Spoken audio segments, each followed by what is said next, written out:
नमस्कार। बोल के लब आजाद है तेरे, मैं अभिसार शर्मा। आपने एक बात पर गौर किया? जब थाली और ताली बजवाना था, जब लॉकडाउन 1 और लॉकडाउन 2 की घोषणा करना था, तब प्रधानमंत्री पूरे देश के सामने आए थे, देश से रूबरू हुए थे। मगर लॉकडाउन 3 तक आते आते अब सिर्फ जनता के लिए एक प्रेस रिलीज जारी कर दिया गया है और पुष्प वर्षा के लिए, हमारे स्वास्थ्य कर्मियों की हौसला अफजाई के लिए chief of defence staff Bipin Rawat एक प्रेस कॉन्फ्रेंस करते हैं। प्रधानमंत्री अब देश के सामने नहीं आए लॉकडाउन 3 की घोषणा करना। हालांकि एक बात स्पष्ट है कि लॉकडाउन 3 में काफी रियायतें दी गई हैं जो अब तक आपको पता चल गई होंगी, मगर मैं कुछ और आपके सामने मुद्दे उठाना चाहता हूं। 40 दिनों तक तुमने मजदूरों को, गरीबों को उनके घर नहीं जाने दिया। मगर इन 40 दिनों में तुमने ऐसा क्या हासिल कर लिया कि अब उन्हें जाने की अनुमति दे दी गई है? उसकी मैं बहुत विस्तृत चर्चा आपसे करने जा रहा हूं, मगर उससे पहले मैं आपका ध्यान खींचना चाहूंगा जनरल बिपिन रावत की प्रेस कॉन्फ्रेंस की तरफ। जनरल बिपिन रावत ने अपने प्रेस कॉन्फ्रेंस में कहा कि हम अपने स्वास्थ्य कर्मियों की हौसला अफजाई के लिए पुष्प वर्षा करेंगे और तालियां बजाएंगे और उन्हें सल्यूट करेंगे। तमाम चीजें बहुत ही उम्दा चीज है। जनरल बिपिन रावत अतीत में विवादों में घिरे रहे हैं क्योंकि वो अक्सर भारतीय जनता पार्टी के राजनीतिक एजेंडे में हामी भरते रहे हैं। ऐसी ढेरों खबरें सामने उभर कर आती रही हैं, मगर उससे मेरा कोई लेना देना नहीं है। जनरल बिपिन रावत मेरे लिए श्रद्धेय हैं। मैं उनकी बेतहाशा इज्जत करता हूं क्योंकि वे हमारे चीफ ऑफ डिफेंस स्टाफ हैं। मगर जनरल रावत, मैं आपका ध्यान कुछ चीजों की तरफ खींचना चाहूंगा। जनरल रावत, यह तस्वीर राजधानी दिल्ली की है।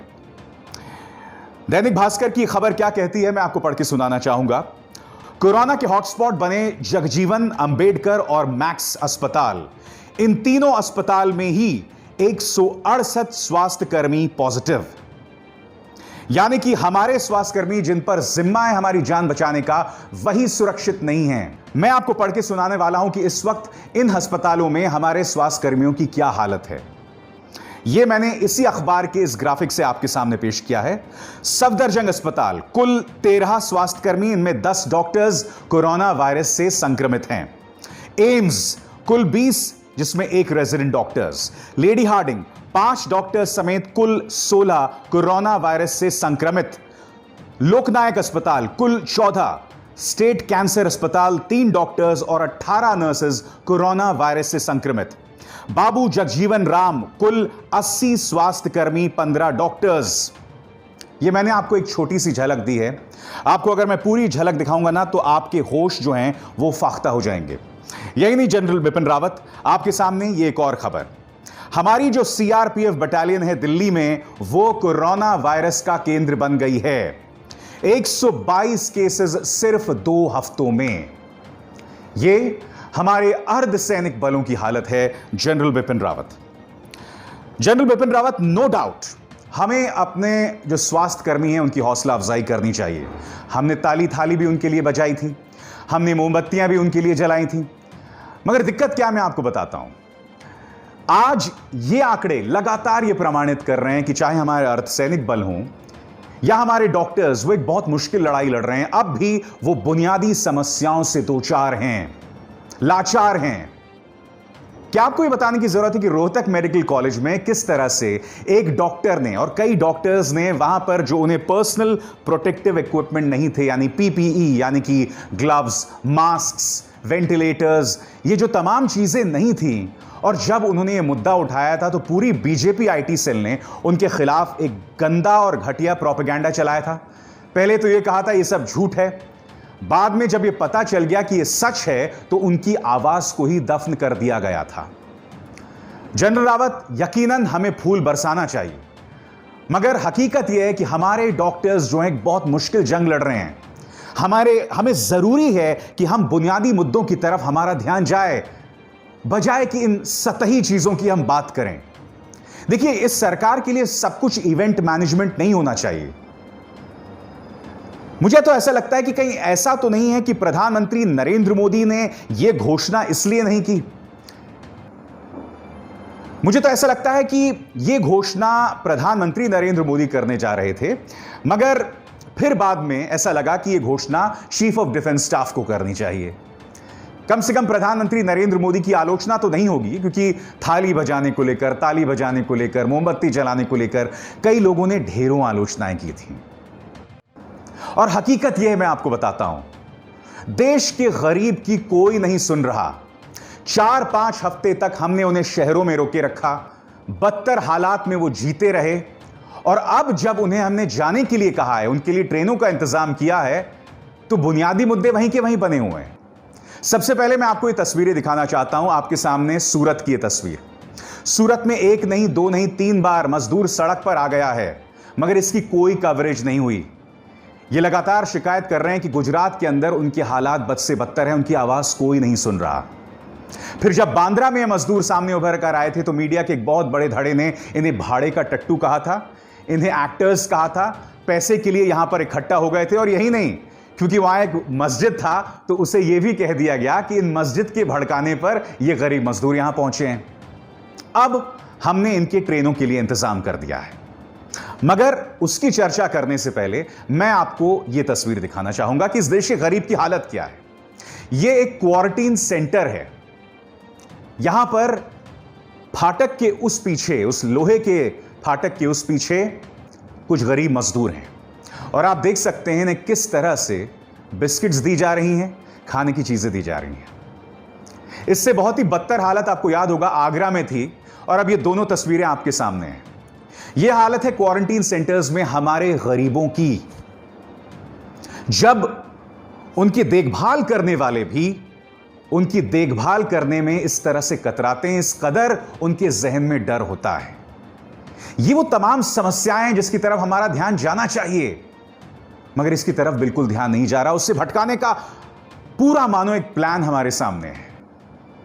और अब हम बात करते हैं कि आखिर क्यों हमारे मजदूरों को 5 हफ्ते तक ट्रेन से अपने घर नहीं भेजा गया था। 2 चीजें अब तक हो जानी चाहिए थी, क्योंकि 5 हफ्ते का वक्त गुजर गया है।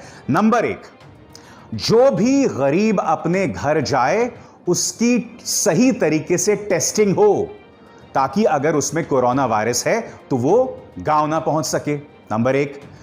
दूसरा ये कि जब गरीब वापस गांव जाए तो गांव और मुफस्सिल इलाकों में जो स्वास्थ्य सेवाएं हैं वो मजबूत स्थिति में है। सबसे पहले तो हम पहली बात करते हैं कि क्या उसकी उचित टेस्टिंग हो रही है। मैं आपको बताना चाहूंगा कि ICMR, Indian council of medical research, testing kits मंगवाता है चाइना से, और कुछ दिनों बाद उन टेस्टिंग किट्स में समस्याएं पेश आने लगती हैं। ICMR फिर राज्यों से कहता है कि इन टेस्टिंग किट्स का आप इस्तेमाल न करें, क्योंकि इनमें ढेरों दिक्कतें हैं।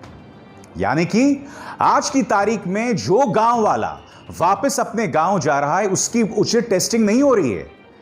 उसका सिर्फ आप तापमान देख रहे हैं, टेम्परेचर देख रहे हैं, और वो गांव जा रहा है। मैं आपको याद दिलाना चाहूंगा कि केंद्र सरकार ने सुप्रीम कोर्ट में यह आशंका जतलाई थी कि 10 में से 3 लोग जो गांव जा रहे हैं, आज से कुछ दिनों पहले की बात है, 10 में से 3 लोग जो गांव वापस जा रहे हैं वो कोरोना वायरस से संक्रमित हो सकते हैं। तो सवाल यह कि अब जब आपने 5 हफ्ते बाद का समय दिया, अभी भी तो उनकी टेस्टिंग सही तरीके से हो नहीं रही है। अभी भी ये मजदूर, ये गरीब लोग कोरोना वायरस लेकर गांव की तरफ जा रहे होंगे। तो आपने पिछले 5 हफ्तों में क्या किया? अगर आप 5 हफ्ते पहले उसको जाने की इजाजत दे देते तो कम से कम उसके जेब में चंद रुपए तो होते, कुछ पैसे तो होते। आज वो बदतर हालात में, बुरे हालात में अपने गांव वापस जा रहा है। गांव में भी अनिश्चितता है, वहां पर भी उसे नहीं पता कि किस तरह का भविष्य उसका इंतजार कर रहा है। पिछले 5 हफ्ते से जो शहरों में रहा वो बद से बदतर हालात में रहा। जैसे सूरत में ढेरों मिसालें सामने उभर कर आईं, दिल्ली में भी ऐसी मिसालें उभर कर आईं, बेंगलुरु में भी ऐसी मिसालें सामने उभर कर आईं। इन तमाम जगहों पर जो हमारा गरीब था वो बद से बदतर हालात में जी रहा था। मुंबई में भी ऐसी मिसालें सामने उभर कर आईं। तो आपने उसे रोक कर क्यों रखा? और हमारी इस थ्योरी को यह खबर सही साबित कर रही है। 7 मजदूर जो मुंबई से वापस आए उत्तर प्रदेश के बस्ती जिले में, जो कि लखनऊ से 260 किलोमीटर दूर है, ये 7 लोग कोरोना वायरस पॉजिटिव पाए गए हैं। इसका अर्थ ये लोग जो मुंबई से निकले, ना इनकी कोई टेस्टिंग हुई, नतीजा अब इनसे जुड़े बाकी लोग भी कोरोना वायरस संक्रमित होंगे। आखिर इसकी कोई जवाबदेही है क्या? इसका क्या अर्थ हुआ? इसका अर्थ यह हुआ कि आपने ठीक से प्लानिंग नहीं की। आपको सिर्फ इवेंट मैनेजमेंट करना आता है, यानी कि कोई बड़ी घटना है तो उसको लेके एक रॉक शो कर डालो, ताली बजाओ हैं? कुछ लोग तो प्रधानमंत्री नरेंद्र मोदी के लिए रविवार को तालियां बजाने वाले थे। बाद में प्रधानमंत्री को किसी ने कहा कि प्रधानमंत्री ये चीज बैकफायर कर सकती है, और फिर उन्होंने बाकायदा ट्वीट किया कि कुछ लोग यह अफवाह फैला रहे हैं कि मोदी के लिए ताली बजाई जाए। ऐसा कोई ना करे। खुद प्रधानमंत्री को सामने आकर ऐसा करना पड़ा था। तो मैं आपसे क्या कह रहा हूं, सब कुछ इवेंट मैनेजमेंट है। बुनियादी मुद्दों की तरफ किसी का ध्यान नहीं जा रहा है। और अब मैं आपका ध्यान जो है वो खींचना चाहूंगा कि जो हमारी स्वास्थ्य वहां सेवाएं हैं उनको लेकर क्या असल स्थिति है। और इसके लिए मैं आपका ध्यान खींचना चाहूंगा एक अहम सरकारी बैठक की ओर। एक सरकारी बैठक होती है जिसमें कैबिनेट सेक्रेटरी होते हैं और तमाम स्वास्थ्य सचिव होते हैं, और उसमें कुछ डेटा पेश किया जाता है। सबसे पहला डेटा आइसोलेशन बेड्स को लेकर, यानी कि जो कोरोना वायरस से संक्रमित हैं उन्हें अलग बिस्तरों में रखा जाए। इसको लेकर जो आंकड़ा सामने उभर कर आता है वो वाकई चौंकाने वाला है। यह सरकारी आंकड़ा है। 183 जिलों में 100 से कम आइसोलेशन बेड्स हैं, और इन 183 जिलों में 67 डिस्ट्रिक्ट्स कोरोना वायरस से संक्रमित हैं। यह बात सामने उभर कर आई। अब उत्तर प्रदेश की बात करते हैं। 3 राज्यों की यहां पर हालत बहुत खराब है, उत्तर प्रदेश, असम और बिहार। सबसे पहले उत्तर प्रदेश। उत्तर प्रदेश के 75 जिलों में से 53 ऐसे जिले हैं जहां 100 से कम आइसोलेशन बेड्स हैं, और इन 53 में से 31 ऐसे जिले हैं जो कोरोना वायरस से संक्रमित हैं। दूसरे नंबर पर आता है बिहार। बिहार में कुल 38 जिलों में से 20 ऐसे जिले हैं जहां 100 से कम आइसोलेशन बेड्स हैं। आइसोलेशन बेड्स वो, यानी कि अगर आप कोरोना वायरस से संक्रमित हैं तो आपको अलग बिस्तर दिया जाए। और इन 20 में से 9 ऐसे जिले हैं जहां कोरोना वायरस फैला हुआ है। तीसरे नंबर पर असम। असम में कुल 33 जिलों में से 19 ऐसे जिले हैं जहां 100 से कम आइसोलेशन बेड्स हैं, और इन 19 जिलों में से 6 ऐसे जिले हैं जो कोरोना वायरस पॉजिटिव हैं। यह अपने आप में बहुत चिंतित करने वाली बात है। यह बात तो हो गई आइसोलेशन बेड्स की। अब हम बात करते हैं ICU beds, intensive care unit की जो काबिलियत है, क्षमता है। इस सरकारी मीटिंग में यह बताया गया कि भारत में 143 ऐसे जिले हैं जहां कोई भी आईसीयू बेड्स नहीं हैं, एक भी आईसीयू बेड्स नहीं है। और इन 143 जिलों में 47 ऐसे जिले हैं जो कोरोना वायरस संक्रमित हैं। यहां पर भी उत्तर प्रदेश जो है सबसे ऊपर है, यानी कि उत्तर प्रदेश एक ऐसा राज्य है जहां 34 जिलों में एक भी आईसीयू बेड नहीं है। मध्य प्रदेश दूसरे नंबर पर है। यहां पर मध्य प्रदेश के 31 जिलों में एक भी आईसीयू बेड नहीं है, और इन 31 जिलों में से 11 ऐसे जिले हैं जो कोरोना वायरस संक्रमित हैं। यह मुद्दा मैं आपको क्यों बता रहा हूं? यह मुद्दा मैं आपके सामने इसलिए रख रहा हूं कि हमारी जो तैयारी है हमारे गांव में, हमारे जिलों में, वो नाकाफी है। तो फिर से मैं वो आपसे सवाल पूछना चाहता हूं, इतने दिनों तक आपने हमारे मजदूरों को, गरीबों को क्यों रोक कर रखा? पहले 5 हफ्ते पहले ही आप इंतजाम कर देते उनके घर जाने को लेकर, क्योंकि आपने कोई तैयारी नहीं की इन 5 हफ्तों में। इस खबर के मुताबिक आज की तारीख में आपके पास सही टेस्टिंग किट्स भी नहीं है, यानी कि गरीब मजदूर जो गांव जा रहा है, हम यह भी नहीं पता लगा पा रहे हैं कि वो कोरोना वायरस से संक्रमित है या नहीं है, वो ऐसे ही जा रहा है। नंबर 2, अब वो जा तो रहा है, मगर अगर वहां पर कोरोना वायरस का ज्वालामुखी फट पड़ता है तो क्या वहां पर तुमने पिछले 5 हफ्तों में उचित इंतजाम किए? जवाब है ना। और एक और मुद्दे की तरफ मैं आपका ध्यान खींचना चाहूंगा। क्या आप जानते हैं कि शुक्रवार को प्रधानमंत्री ने एक अहम बैठक बुलाई। प्रधानमंत्री ने देश की शिक्षा की जो मौजूदा व्यवस्था है उस पर उन्होंने चर्चा की। और इस खबर के मुताबिक जो आपके स्क्रीन पर है, Prime Minister Narendra Modi on Friday deliberated on reforms required in the education sector, including the National Education Policy, यानी कि राष्ट्रीय शिक्षा नीति में किस तरह के सुधार चाहिए, इस पर उन्होंने चर्चा की। इस खबर के मुताबिक उन्होंने इस बात पर भी गौर किया कि किस तरह से इस वक्त हमारे तमाम स्कूल्स जो बंद हैं वहां पर ऑनलाइन क्लासेस हो रही हैं और कई जगहों पर बहुत अच्छे से हो रही हैं। देखिए, जहां तक सरकारी स्कूल्स हैं जिन्हें सरकार की तरफ से पैसा मिलता है वो तो चल जाएंगे बाद में। यही नहीं, जो बड़े प्राइवेट स्कूल्स हैं जिनके पीछे बड़े बड़े ट्रस्ट्स हैं वो भी चल जाएंगे, वो भी चलते रहेंगे। मगर हो क्या रहा है, चूंकि ये स्कूल्स बंद हैं, कई जो प्राइवेट स्कूल्स हैं, और ये मुद्दा बहुत अहम है, इसको ध्यान से सुनिएगा। मैं चाहता हूं अगर सरकार मेरी इस बात को सुन रही है तो इस पर गौर करे। जो प्राइवेट स्कूल्स हैं, छोटे छोटे जो प्राइवेट स्कूल्स हैं जहां हमारे काफी बच्चे पढ़ते हैं, जिनके पीछे बड़े बड़े ट्रस्ट्स नहीं हैं, जिनके पास पैसे नहीं हैं, चूंकि उन्हें फीस नहीं मिल रही है, चूंकि उनकी हालात खराब हैं, इसके चलते ये स्कूल्स बंद हो जाएंगे। इन स्कूल्स के लिए अपना काम करना बहुत मुश्किल हो जाएगा, क्योंकि स्कूल्स बंद हैं, फीस नहीं दे पा रहे हैं हम, इसके चलते इन स्कूल्स की बेतहाशा दिक्कतें हैं। मुझे खुशी है कि प्रधानमंत्री राष्ट्रीय शिक्षा नीति पर गौर कर रहे हैं, मगर मैं उम्मीद करता हूं कि कम से कम यहां उनके पॉलिसी मेकर्स उचित प्लानिंग करेंगे, सही तरीके से प्लानिंग करेंगे। और जाते जाते एक और चीज मैं आपसे कहना चाहता हूं। यह खबर सामने उभर कर आई है कि केंद्र सरकार ने राष्ट्रपति भवन और उसके आसपास के इलाकों के सौंदर्यीकरण की जो योजना है उस पर अंतिम मोहर लगा दी है। इस वक्त क्या इस चीज की जरूरत है?